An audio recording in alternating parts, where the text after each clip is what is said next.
Seguimos con nuestros ejercicios espirituales en esta contemplación de los misterios de la vida del Señor. Decíamos que los ejercicios son un proceso de purificación y enamoramiento. Purificación de nuestros afectos, de nuestras inclinaciones o afecciones desordenadas, que se va también realizando a la vez desde un enamoramiento de Cristo. El enamoramiento de Cristo se produce como fruto de un conocimiento interno. Por eso con San Ignacio pedimos en estas contemplaciones de los misterios de la vida del Señor conocimiento interno de Cristo, para que más le amemos y más le sigamos. Y lo hacemos pidiéndoselo a la Virgen: muéstranos el fruto bendito de tu vientre. Rezamos juntos. Dios te salve María, llena eres de gracia, el Señor es contigo. Bendita tú eres entre todas las mujeres, y bendito es el fruto de tu vientre Jesús.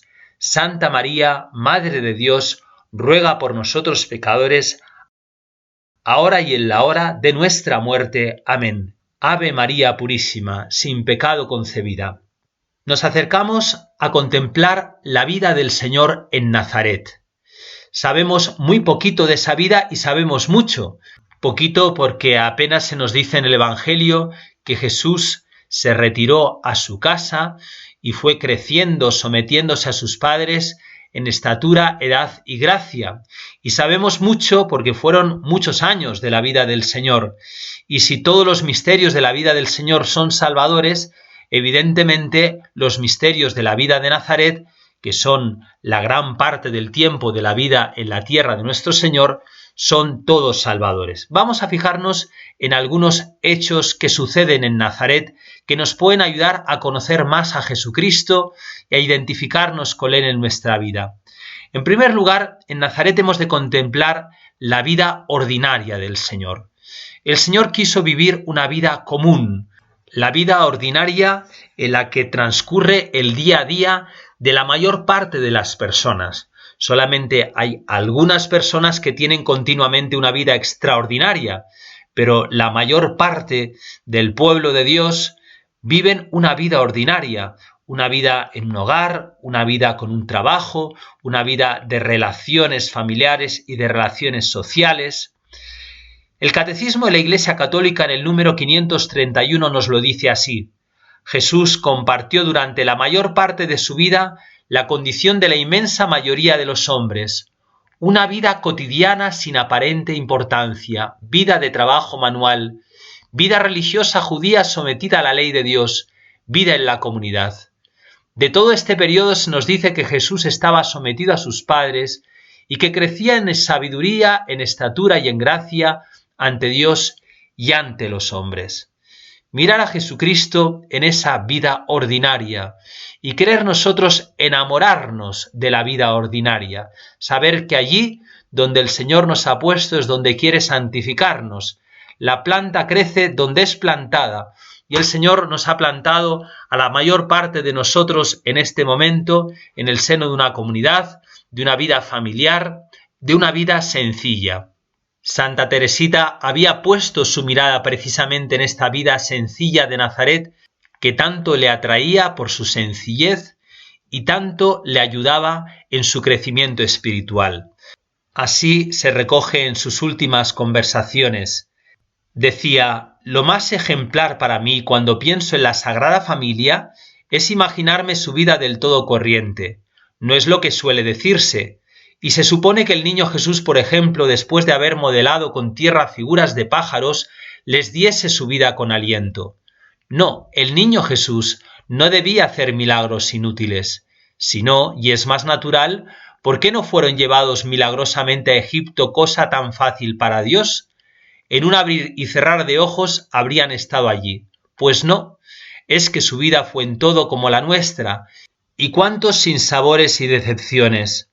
¿Cuántas haría trabajo sin abonárselo? ¿Qué extrañeza causaría la revelación de cuánto sufrieron? ¿Es para nosotros verdaderamente atractiva la vida de Nazaret? Cuando hablábamos de esa transformación de los gustos que se produce en la vida espiritual, tenemos que contrastar nuestros gustos. Tantas veces somos llevados en este mundo en lo que parece como que lo extraordinario es lo que nos hace vivir. somos llevados a fijarnos en lo extraordinario, en lo que llama la atención. El cristiano es aquel que tiene que gustar de la vida ordinaria, aquel que entiende y que vive su crecimiento espiritual en el día a día, en ese gota a gota de entregarse al Señor. El Papa Francisco, que tanto insiste en su magisterio, en esta sencillez, en esta fidelidad a lo ordinario, en esta convivencia con aquellas personas con las que nos tenemos que encontrar en el día a día, donde se muestra nuestra caridad y nuestra calidad cristiana, decía lo siguiente: lo ordinario es lo más común, lo regular, lo que sucede habitualmente. Así es y así discurre la mayor parte del tiempo de nuestra vida, en ese rutinario y monótono día a día que a veces hasta se nos hace mecánico y del que tantas veces sentimos la tentación de huir y escapar. En cambio, así de habitual, regular y común es también la acción de Dios en nuestra vida. Piensa que tu día a día es también el día a día de Dios, que tu vida ordinaria es también la vida ordinaria de Dios. Porque es ahí donde Dios se te da y es de esa manera tan común y tan simple en sus formas como Dios te va dando a conocer su voluntad. Una llamada inesperada, un imprevisto, una conversación, el madrugón para ir al trabajo, el atasco correspondiente o el autobús que se me escapa, ese que se cuela en la cola del cajero cuanto más prisa tengo, son ocasiones preciosas para un ofrecimiento o un momento de oración, un acto de amor o de acción de gracias, un acto de fe en Dios, una pequeña renuncia o mortificación.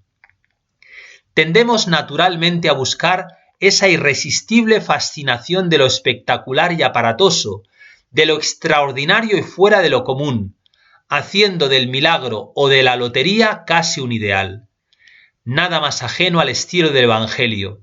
Piensa que la encarnación es un Dios que se hace carne de niño, que la redención se realiza en el aparente y estrepitoso fracaso de una cruz, o que el gran prodigio de la Eucaristía gravita sobre un poco de pan y un poco de vino. Tu santidad será más real cuanto más crezca hundida y escondida como grano fecundo en la tierra árida y dura de tu vida cotidiana. Ahí estás llamado a impregnar todas las cosas, personas y circunstancias de una profunda visión de fe, capaz de atisbar en todo y en todos ese susurro de cielo que es Dios presente en tu vida. Descubre y renueva el valor de ese pequeño día a día de tu vida que resultará tanto más extraordinario cuanto más sepas llenarlo de Dios. Qué sabiduría la del Papa a la hora de mostrarnos la importancia de nuestra santificación en la vida cotidiana. La aprendemos de Jesús en Nazaret. Le pedimos a Jesús que nos lo muestre, que nos lo haga gustar, que nos ayude a transformar ese deseo de lo extraordinario en un buscar nuestra fidelidad en el día a día en el que Dios nos sale al encuentro. En segundo lugar, la vida de amor y familia. Ver cómo se quieren en esta familia. Podemos concretar este amor, esta caridad que se vive en la vida de Nazaret en estas características. En primer lugar, la estima mutua que se tienen entre ellos. En segundo lugar, cómo se quieren amados no por lo que tienen, sino por lo que son. En tercer lugar, cómo se comprenden en su humanidad. José llegaría a veces cansado a casa, María a veces apuraría a la hora de hacer la comida, y Jesús también como hombre se cansaba, se fatigaba. Cómo se comparten las alegrías y las penas y se hacen suyas de cada uno. Cómo en el seno de la familia las personas son el tesoro, el regalo para cada uno. Algunas actitudes fundamentales en las que se manifiesta ese amor de caridad en la vida de familia que seguro se vivirían en Nazaret. No se habla nunca mal de nadie. Se corrige, si es necesario, pero en una actitud de amor. La disponibilidad, la apertura para la servicialidad. Cada uno se siente al servicio del otro. ¿Cómo se acoge a las personas? ¿Cómo se sonríe? La importancia de la sonrisa. Nuestra cara no nos pertenece. Una sonrisa, ¿cuántas veces alivia penas y rebaja tensiones? Nos maravillamos de esta vida de familia. La gloria de Dios se irradia en el seno de esta familia. Es la gloria de la humanidad, del Verbo, que se difunde por toda la casa. Nos fijamos también en la vida de sencillez. En Nazaret no se vive una pobreza radical, pero sí que se vive la austeridad, la sencillez. No hay nada que llame la atención ni por el lujo ni por lo extraordinario. Todo es ordinario al común de las casas, de la gente sencilla de aquel barrio, de aquel pueblito. Si nos fijamos, hay una pobreza que es la que llama más la atención, que es la pobreza de corazón. Santa Teresita, en uno de sus poemas, dice: «En la tierra de Egipto me parece, oh María, qué alegre en la pobreza vive tu corazón. ¿O no es Jesús de todas las patrias la más bella? ¿Qué te importa el destierro si posees a Dios?». La riqueza de aquella familia es Jesús, y por eso viven esta pobreza de espíritu. También Santa Teresita subrayaba esa pobreza en el modo de vivir su vida de fe. «Yo sé que en Nazaret, madre llena de gracia, viviste pobremente sin ambición de más. Ni éxtasis, ni raptos, ni sonoros milagros tu vida embellecieron, reina del santoral. Muchos son en la tierra los pequeños y humildes, sus ojos hacia ti pueden sin miedo alzar. Madre, te place andar por la vía común, para guiar a las almas al feliz más allá». Otra característica de la vida de Nazaret es la vida de trabajo. El trabajo es expresión de seriedad en la vida, de sumisión a la voluntad de Dios en lo concreto, en lo real. Juan Pablo II, en esa preciosísima carta Redentoris Custo sobre San José, escribía: «Expresión cotidiana de ese amor en la vida de la familia de Nazaret es el trabajo».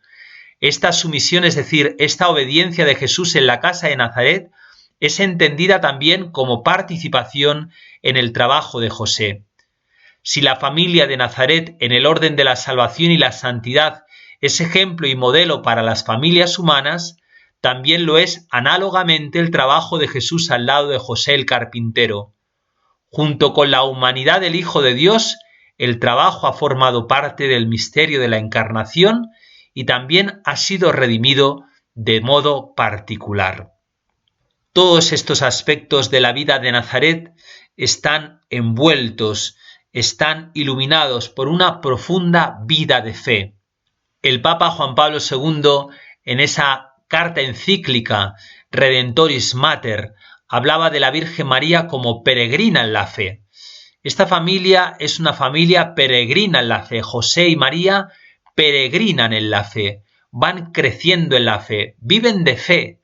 Fe significa confianza en Dios, en lo que Dios hace, en lo que Dios dice. Y toda esta confianza, toda esta fe envuelve y da sentido a la vida de la familia. Santa Teresita también en Consejos y Recuerdos recoge lo siguiente: «Lo que más me edifica cuando medito en el secreto de la Sagrada Familia es la idea de una vida del todo ordinaria. La Santísima Virgen y San José sabían ciertamente que Jesús era Dios, y sin embargo muchos misterios les estaban ocultos, y como nosotros vivían de fe. ¿Nos ha extrañado esa afirmación del texto sagrado? ¿Ellos no comprendieron lo que les decía? Y aquella otra no menos misteriosa, ¿sus padres estaban maravillados de lo que se decía de él? Pues esta admiración arguye sorpresa». Nos llama la atención la fe en el seno de esta familia, y así se tiene que desarrollar nuestra vida en familia, confiando en Dios, sabiendo, como dice la gente de los pueblos, en los momentos de prueba, Dios sabe más. Si os fijáis, nos estamos acercando de lleno a las características del corazón de Jesucristo. En el Catecismo de la Iglesia Católica se nos dice que en la vida de Nazaret se manifiestan, se conocen las costumbres de la Trinidad.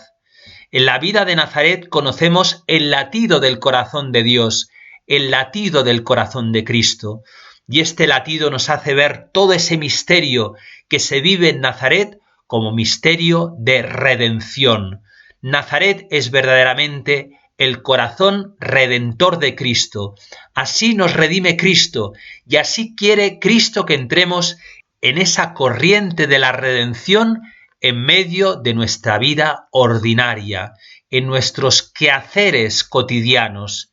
San Maximiliano María Kolbe escribía: uno se hace santo independientemente de las obligaciones que se cumplen, pelando patatas, lavando ropa. Todo ayuda de la misma manera a la santificación, como por ejemplo el viaje a las misiones a Japón. Y para los misioneros resultan de gran utilidad esos servicios más bajos. Hay más de una conversión que puede deberse no tanto al trabajo con los misioneros como a las obras y actos más corrientes hechos con rectitud de intención y esmero. A continuación, dejamos unos instantes para nuestra oración desde esta contemplación de los misterios de la vida de Nazaret, pidiendo ese conocimiento interno de esta vida, que nuestro corazón se vaya enamorando de la vida que vivieron Jesús, José y María.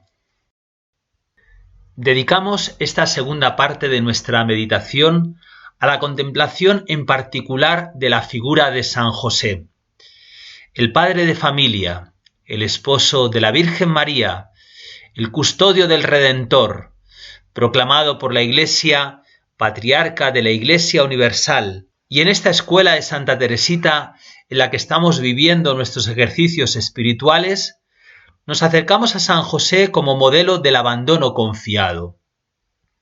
¿Cuál es el lugar de San José en el misterio de la salvación? La llamada de José constituye una lección singularísima en virtud de su proximidad esencial al misterio de la Encarnación. José de Nazaret participó de este misterio como ninguna otra persona, a excepción de María, la madre del Verbo encarnado. La misión que Dios confía a José como esposo de María y padre según era considerado de Jesucristo, le reviste de una especial dignidad, gracia, santidad y gloria. Es a la luz de este lugar singularísimo que ocupó en el seno de la economía redentora desde la que debemos comprender la santidad de San José. Pero partiendo del hecho de que nadie es santo por poseer ninguna cualidad eminente, ni por ningún carisma excelente, ni por alguna misión jerárquica elevadísima que se le confíe, sino por la fidelidad con que por amor desempeña sus deberes y sirve a su prójimo, la santidad de San José se nos muestra imitable en virtud de que ésta es consecuencia de la respuesta desde la obediencia de la fe a la misión singularísima que Dios le confió en el seno de la economía de la salvación. Sí, San José es imitable para cada uno de nosotros, no por las misiones tan particulares que el Señor le confía, sino porque él fue fiel a esas misiones que el Señor le confió. De José, al que llama el evangelista Mateo, narrando las palabras del ángel Hijo de David, leemos en el Evangelio inequívocamente que era el esposo de María, que era el padre de Jesús y que era varón justo.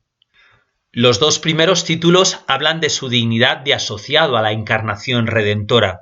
El último define su santidad. La santidad está resumida en esta expresión del apóstol: el justo vive de la fe, el justo es el santo. Y la fe se manifiesta en las obras, al obedecer los divinos mandamientos. La obediencia de la fe no es sino abandono confiado en las manos de Dios. Este abandono confiado José lo vive en íntima unión con la Virgen María. Para Santa Teresita, la devoción al Santo Patriarca era algo uno con la devoción de la Virgen. Se confundían en su devoción. Sobre la Virgen, sobre San José, desciende el designio misericordioso y salvífico de Dios que ellos acogieron, lo recordábamos antes, como peregrinos en la fe. José aceptó en la Anunciación como verdad proveniente de Dios lo que la Virgen había aceptado en su particular Anunciación. El Concilio Vaticano II nos dice al respecto sobre la obediencia de la fe. Cuando Dios revela, hay que prestarle obediencia de la fe, y ahora nos describe el contenido de esta obediencia, por la que el hombre se confía libre y totalmente a Dios, prestando a Dios revelador el homenaje del entendimiento y de la voluntad, y asintiendo voluntariamente a la revelación hecha por él. Pensemos en esta frase y apliquémosla a San José. Cómo San José se confía a Dios, cómo presta el homenaje de su entendimiento, el asentimiento de su voluntad a lo que Dios le ha revelado a través del ángel. Si seguimos el Evangelio, nos llama la atención que José no toma ninguna iniciativa, deliberaciones que precedan a propósitos o decisiones. Solo se nos narra reiteradamente hechos en los que le vemos haciendo lo que se le ha dicho de parte del Señor. Y esto lo hace sin vacilar, sin dudar, una vez que conoce la voluntad de Dios. Pensemos cuando se le ordena recibir a María como esposa, o huir de Egipto librándole de la persecución de Herodes a la Virgen y al niño, o no volver a Belén sino a Nazaret. Siguiendo estos rasgos del Evangelio en la vida de José, nos acercamos a esa imagen que ponía Santa Teresita de sí misma, que quería ser la pelotita del niño Jesús. Esta imagen, este símbolo, la vemos cumplida en José, que siempre está en las manos de Dios y en su vida patentiza la fe obediente y el abandono confiado en las manos de Dios. Pero si hay algo que nos sorprende y que a su vez nos hace tan cercana, ejemplar e imitable la santidad de José, es como ésta se forjó en la sencillez de una vida en todo sencilla y ordinaria. Decía el profesor Canals Vidal, José, espiritualmente niño, unifica en nuestra piedad con todos los aspectos de su ejemplaridad también las direcciones de su omnipotente intercesión. Nos adentramos algo más sobre cómo José vive este abandono confiado y diligencia en los mandatos de Dios. Concretamente nos consta por el Evangelio con cuánta confianza y decisión aceptó su ministerio tan lleno de responsabilidad y de sacrificio, pero seguro del auxilio divino frente a todas las dificultades y circunstancias adversas, sin perturbarse por la carencia de todos los recursos humanos. Toda su vida transcurre en ese pleno abandono y sumisión a los designios de Dios, seguro de su amor y ayuda, sereno, en medio también de la angustia de su corazón, oprimido por la perspectiva de la pasión que se dibujaba en el horizonte de la vida de su Hijo Jesús y también de su esposa María. Una esperanza inmutable la de José, pero a la vez diligentísima en la prestación de su cooperación hasta en los más mínimos detalles, como se colige del Evangelio en los misterios de su infancia. Como nos dice Michel Gasnier en su libro Los silencios de San José, José se nos aparece pues como el servidor que Dios conduce fácilmente, como el centurión del Evangelio al que se le dice ve y va, ven y viene, haz esto y lo hace. Los hombres aún no conocían el Padre Nuestro y José ya había pronunciado con su vida esta frase central: Padre, hágase tu voluntad.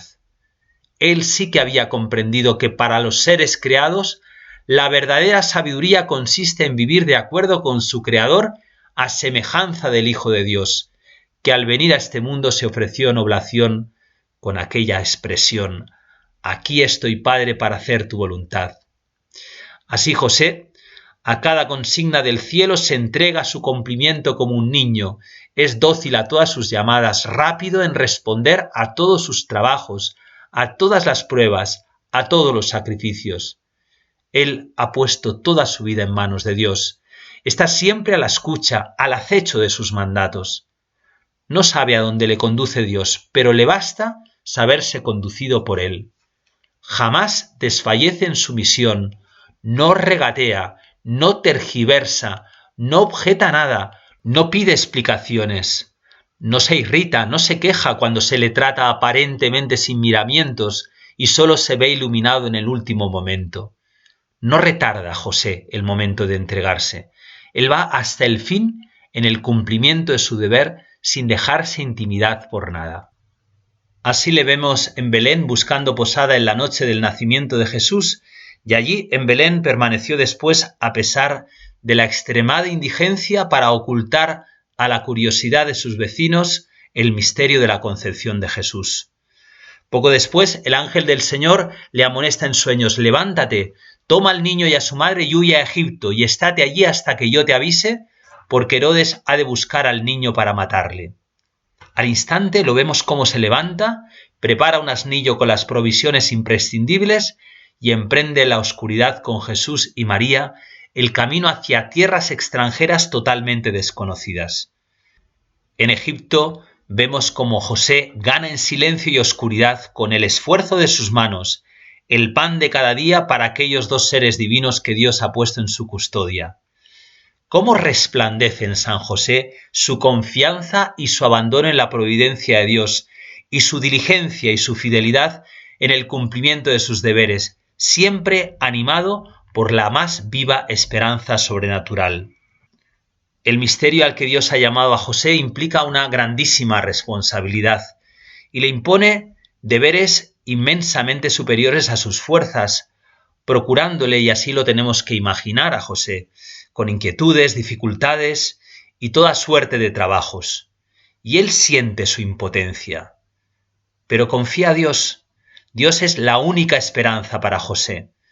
Cuando el ángel le manda huir hacia una tierra extranjera, ahí lo vemos, de noche, sin recursos y sin tiempo definido. José no va a dudar un instante. Dios, que lo manda, piensa, proveerá de todo. Pero la esperanza de San José no es indolente, no nos la tenemos que imaginar así. Mientras se abandona en manos de Dios, todo lo espera de Dios.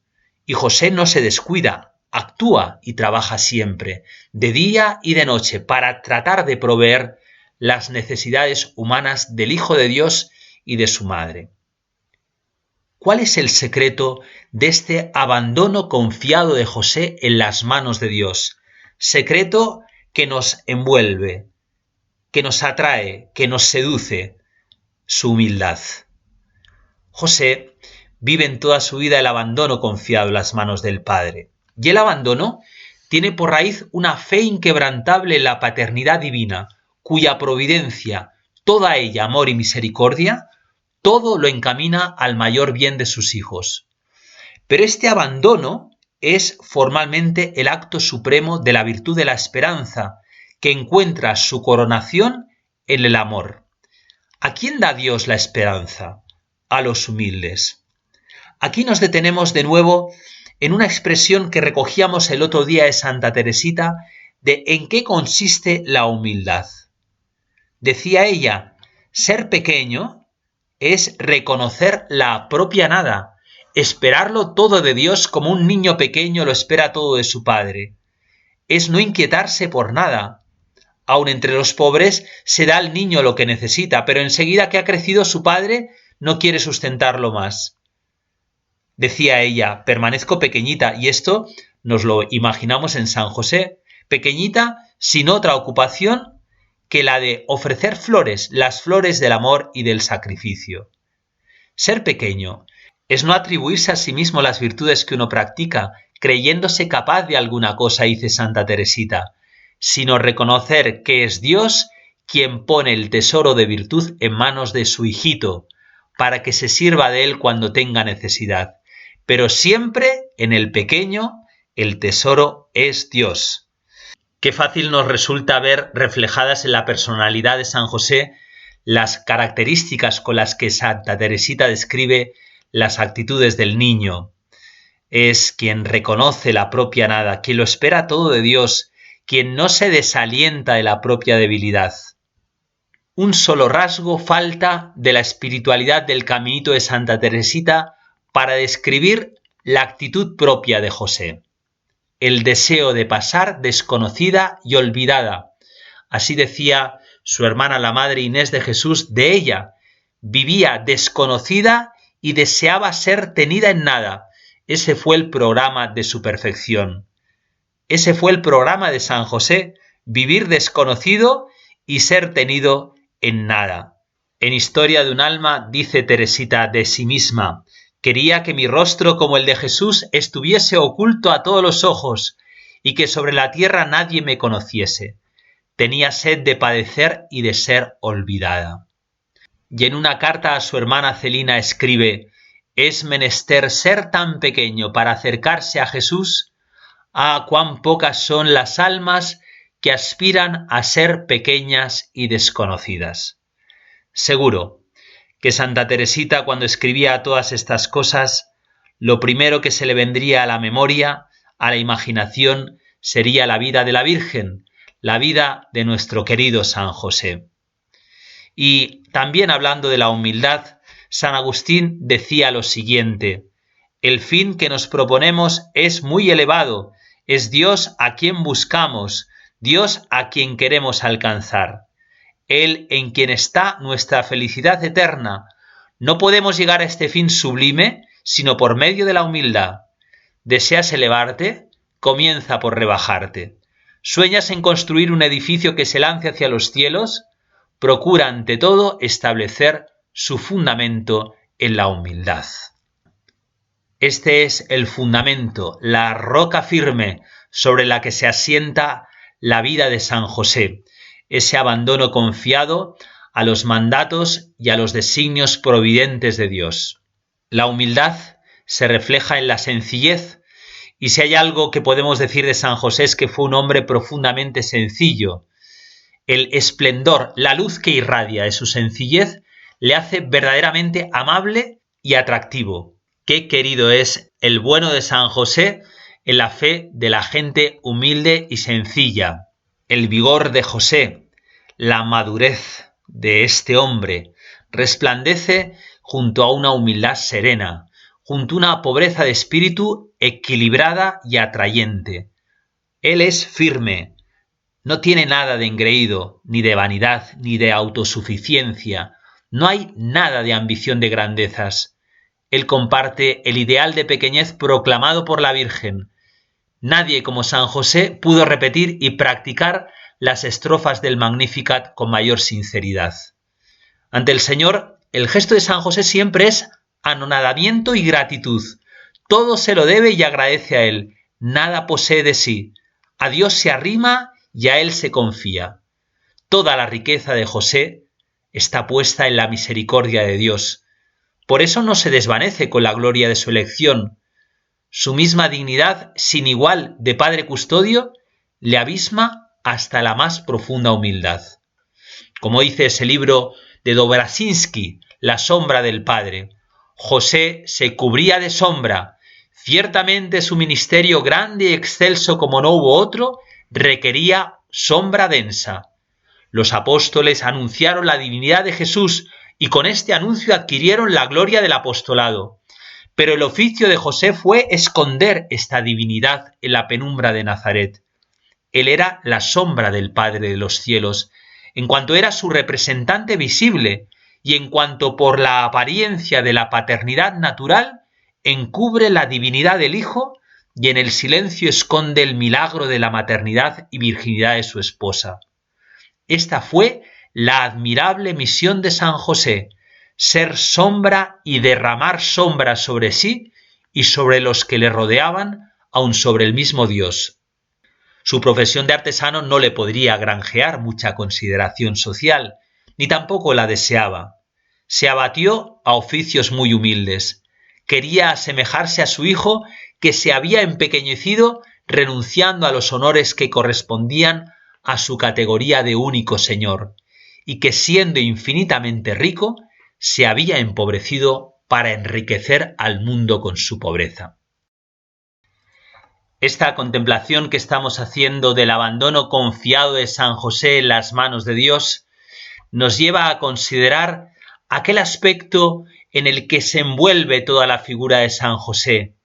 Además de esa humildad, el silencio con el que él expresa su modo de amar y vivir su fe en Dios. Todo el empeño que San José puso en servir a los designios de Dios se realiza sin agitación, sin ruido, en medio de un silencio tal que el Evangelio no nos transmite ni una palabra suya. San José sabe que la tarea de un servidor no consiste en hablar, sino en escuchar la voz del que manda.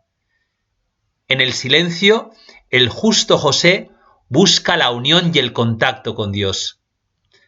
A mí personalmente me da una cierta pena no tener ni una palabra de San José, pero lo cierto es que la hermosa lección que él nos da, la más hermosa lección, es su silencio. Se sabe destinatario del secreto del Padre Eterno y lo que hace es envolverse en este secreto. No quiere que se vea en él más que un obrero que trabaja duro para ganarse el pan, temiendo que sus palabras puedan obstaculizar la manifestación de la palabra definitiva, la palabra del Verbo eterno de Dios. El desaparecer silencioso de José no expresa solamente su aceptación de los designios de Dios, sino que también es un rendido homenaje a la grandeza de las obras de Dios. Es expresión de su asombro frente a lo que Dios ha querido de hacer de él, un pobre hombre que nada merece. El silencio de José, su escondimiento y su humildad, pienso que es lo que hace que le llamemos en las letanías terror de los demonios. Es precisamente este deseo sincero por esconderse para que solo brille Dios, en no buscar otra compensación que agradarle a Él, no tener otro temor que no servirle bastante bien, es en ese primado de la vida interior que subrayaba Santa Teresa lo que hace temblar a los infiernos. El no poner el centro en el parecer sino en el ser, no estar adornado de títulos sino servir, no vivir la vida más que bajo el signo del querer divino y la búsqueda de la gloria de Dios, eso es lo que hace ahuyentar el poder de los demonios en San José. Nos quedamos contemplando a San José, esta figura admirable que nos presenta el Evangelio, a la que tanto cariño le han tenido los cristianos a lo largo de los siglos y de una manera particular en estos últimos tiempos, que si decíamos que son tiempos de María, son también tiempos de José. Recientemente celebrábamos en la iglesia este año dedicado a San José. Es un hecho inédito que un papa haya proclamado un año josefino, queriendo significar el lugar que San José tiene en estos momentos, su figura, su ejemplo, su intercesión. A él nos tenemos que dirigir habitualmente para pedirle de todo. Santa Teresa decía que no había nada que le hubiera negado San José, pero de una manera muy particular le tenemos que pedir a San José que nos enamoremos de una vida cotidiana vivida en sencillez, sin que nadie nos lo reconozca muchas veces, pero en fidelidad humilde, silenciosa, a lo que el Señor quiere de cada uno de nosotros. ¿Cómo nos va a negar San José su ayuda cuando le pedimos esto que le sale del alma? Una devoción que el Papa Francisco ha transmitido al mundo entero es la de esa imagen de San José dormido que él tiene en su habitación, y debajo de esta imagen hay unos papelitos que son las intenciones que él le confía al santo, para que en sus sueños San José piense en cada uno de nosotros, encomiende nuestras intenciones al Padre. Él piensa en ti. Piensa en las necesidades que tienes en este momento en medio de tu vida familiar. Vamos con toda confianza a rezar una oración preciosa a ese San José dormido, encomendando especialmente el fruto de nuestros ejercicios y de esta Semana Santa. Oh San José, eres un hombre muy favorecido por el Altísimo. El ángel del Señor se te apareció en sueños mientras dormías para advertirte y guiarte en el cuidado de la Sagrada Familia. Eras silencioso y fuerte, un protector leal y valiente. Querido San José, mientras descansas en el Señor, confiado en su poder y bondad absolutos, mírame. Por favor, toma mis necesidades en tu corazón, sueña con ellas, preséntaselas a tu Hijo. Ayúdame entonces, buen San José, a escuchar la voz de Dios, a levantarme y actuar con amor. Alabo y agradezco a Dios con alegría. San José, te amo. Amén.